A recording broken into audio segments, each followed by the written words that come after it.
Senator Gutierrez, thank you so much for taking the time to chat with us. We appreciate it. Well, thank you for having me. Start right there talking about the border. There's been a national spotlight in recent days. We had congressional Republicans who were there last week. Secretary Mayorkas is there today. What do you make of where we are in terms of a national conversation on what we need to do to address immigration and border security?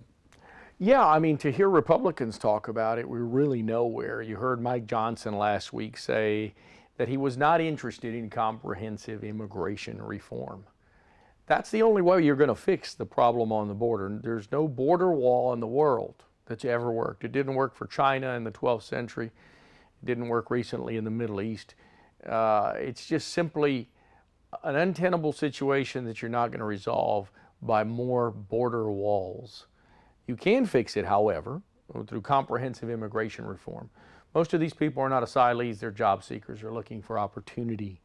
We need to fix our broken visa program, create a general guest worker program that fills the 30 million jobs that Americans don't want to work in this country.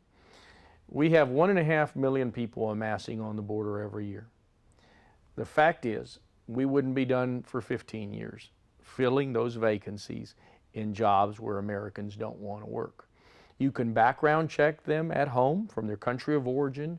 You can process them, and just like under the current broken visas that we have that we need to eliminate, you have the future employer brings them up. So there's not this, they're not putting themselves in peril. If you did that, if you did just that one component, you would be able to solve your border crisis. But we need to fix DACA. We need to fix the 12 million undocumented that have been here for 20 years. Republicans just simply don't want to have these conversations that are reasonable and will solve the problem. They would rather scare everybody and say that this is the biggest issue facing this country. The fact is, our state here in Texas, we've been under their watch for 30 years, Republican watch, and our schools are hurting because of them. Our hospital and healthcare system is hurting because of them, and our electrical grid hurts because of them. So let's be real clear. Before we, chase down their fuzzy animal and go down that path, we need to fix the real problems that are ailing Texas. And by the way, let's go truly fix immigration in a right way.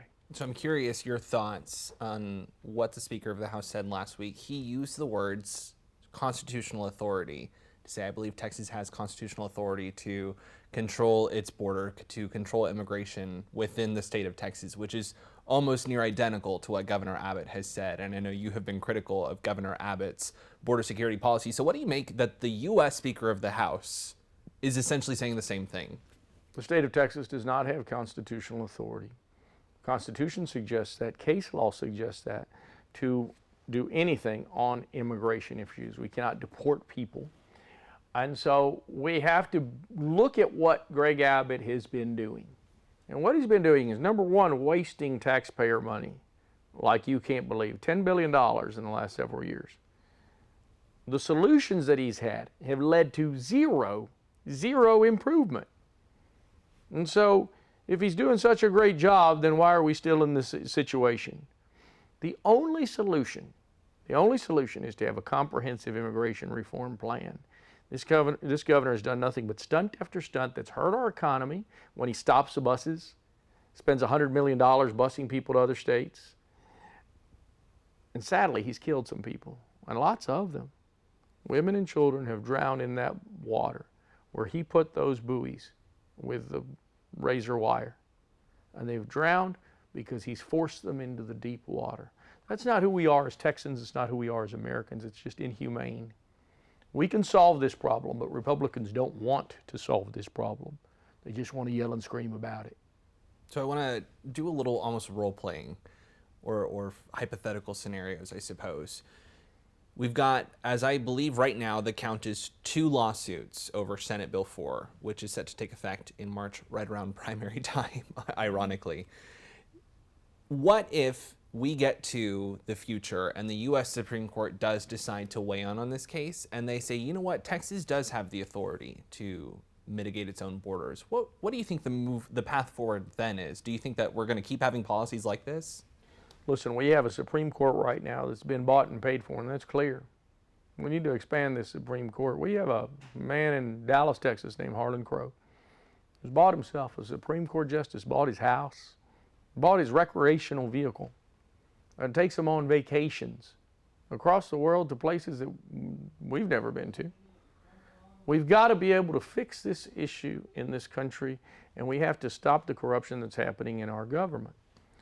I can't control what the Supreme Court says and does, but certainly we as Americans need to push for democracy, and we need to have a court that doesn't regulate itself, that is regulated by Congress ethically.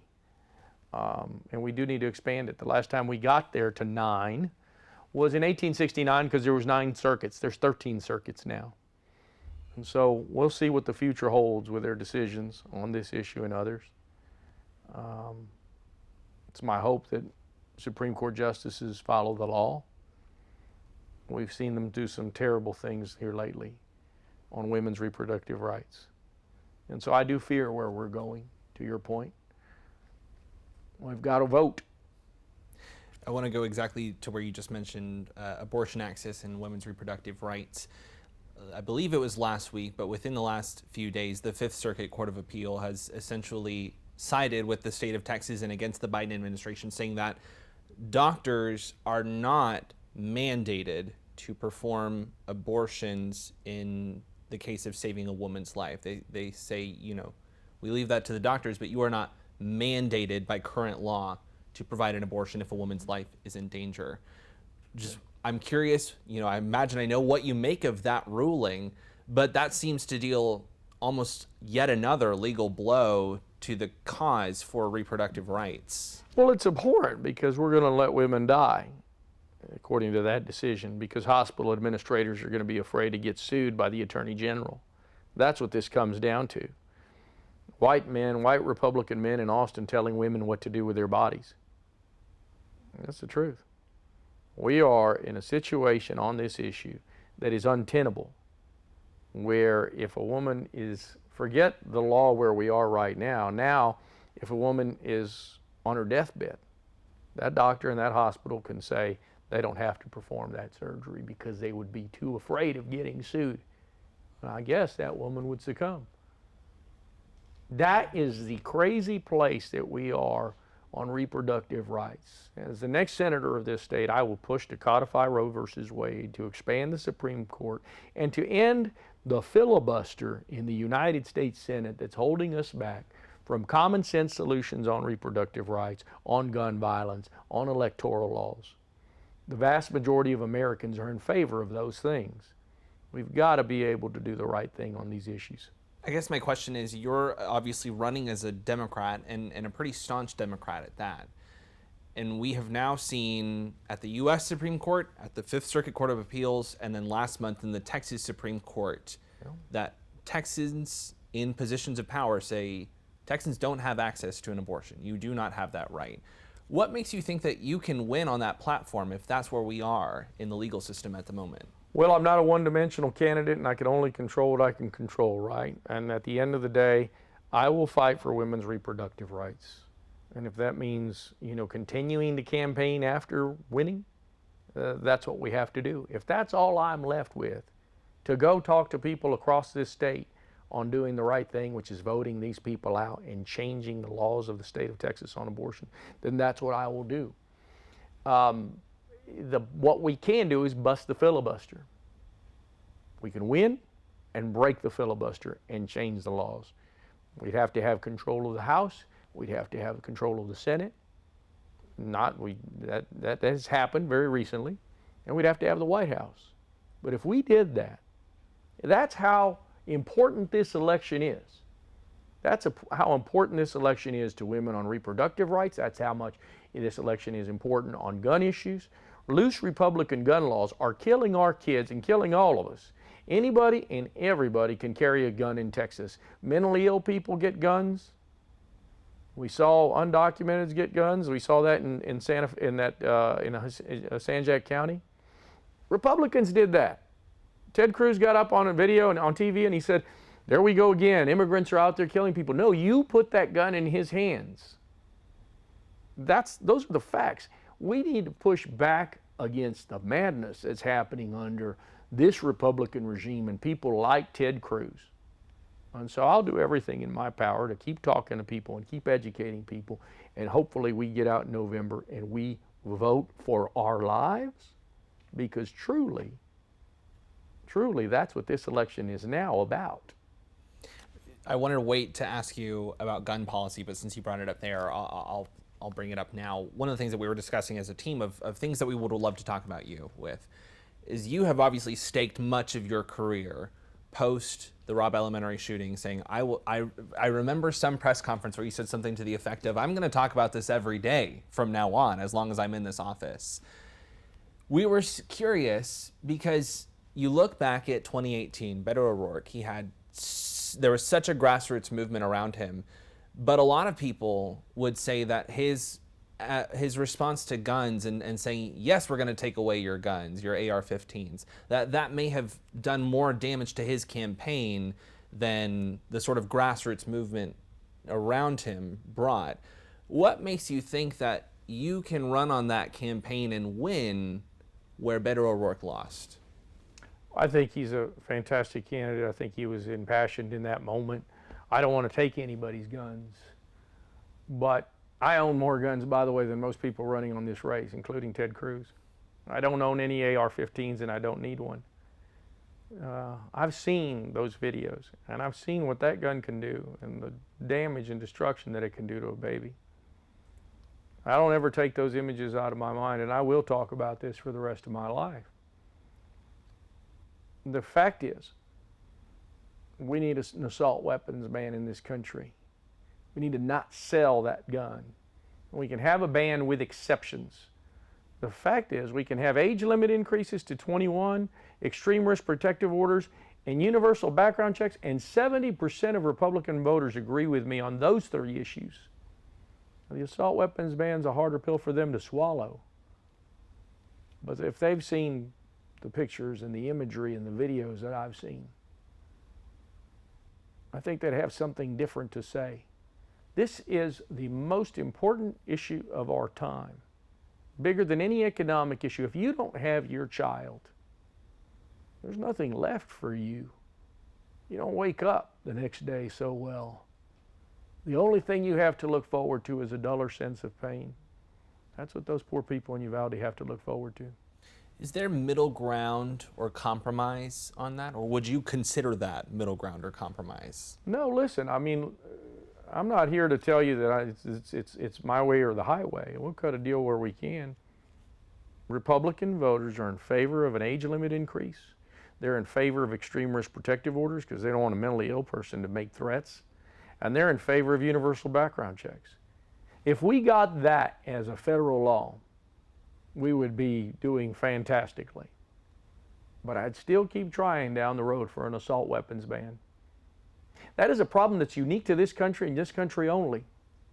We kill more people in this country than any other country on this issue because of loose Republican gun laws. Imagine that. I want to turn to now public safety. I know you don't represent Austin at the moment, but if you do take office of Senate, you will represent Austin. So I do want to ask you about a couple things that here in local news folks have been drawing attention to, which is bond reform and bond policy. Just within the last couple of months, there have been a couple of incidents that have gotten a lot of traction. I want to bring a couple to your attention. Last week, a 20-year-old man was arrested for murder. Just last year, he had been convicted of operating a stolen vehicle, was sentenced to jail, served his time in jail. Shortly after getting out of jail, was arrested for having a firearm on him. He was allowed, though, and we don't know exactly what happened, he was allowed to bond out, and then 2 weeks later was arrested again for murder. Another instance, there was a gentleman who was arrested for murder in December. In April, he had an aggravated assault charge, was arrested. The district attorney's office, according to the Austin Police Association, never brought it to a grand jury, so he was allowed to bond out for $1 and then was arrested shortly after for murder. A lot of folks are saying there's some sort of problem within the way that Austin and Travis County is handling these sorts of cases that goes beyond just guns on the streets. I know I'm kind of dumping this all on you, but what do you think can be done in terms of the criminal justice system here in Austin that would make this sort of thing not happen anymore.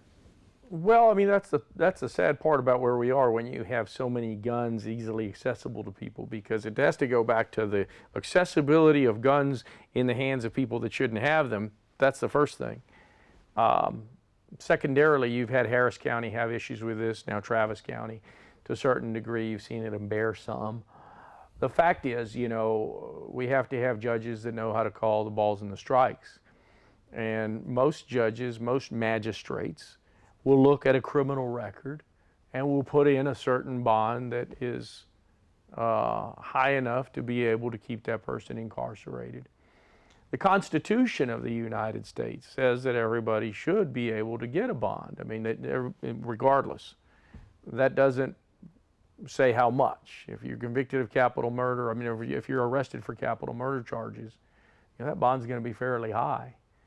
I can't speak to those specific instances that you're talking about, but I don't want to get into a judge's way in making those deliberations and those balls and strike calls that need to be made. They know the criminal history that they're up against. We shouldn't be able to put ourselves in the way of that functionality. And sometimes it's a hard call.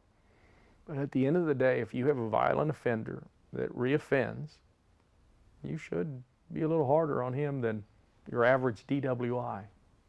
I know you're not running against Governor Abbott.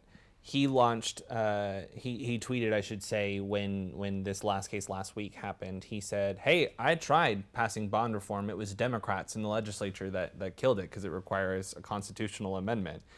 Is bond reform like that something that you would back? Yeah, I can't say what I want to say on television, because 3 sessions ago, Abbott and Republicans were trying to loosen up high bonds, and so they go back and forth on this issue. Listen, I get it. It's a tough issue, but it's not that tough. Allow a judge to utilize their discretion, and most judges understand that violent offenders should get, when they reoffend, should get a higher bond. You're always going to have some outlier on that. And it gets to one of those things, look, you're not going to have a perfect society, you're not going to have a perfect system. I'm not going to be able, let's say, assume that I was able to pass all the gun laws that I could. We'll never stop people from, killing kids. We just have to try to reduce that to a tremendous amount. We have to reduce as much as we can. And so that's where we are. They're complex issues. To give simple political answers, I hear politicians do that time and time again. We can't pay short thrift to these things. They're complicated issues, and you need to put the necessary complicated amount of time and energy into them. So the last topic I want to get to is turning now to your own Senate campaign. I'm a little bit surprised. I don't know that Ted Cruz's name has really come up all that much in our conversation, but right now we're looking down the barrel, obviously, of primary elections. So put you in a little bit of an awkward position of talking about a fellow Democrat, which is Colin Allred.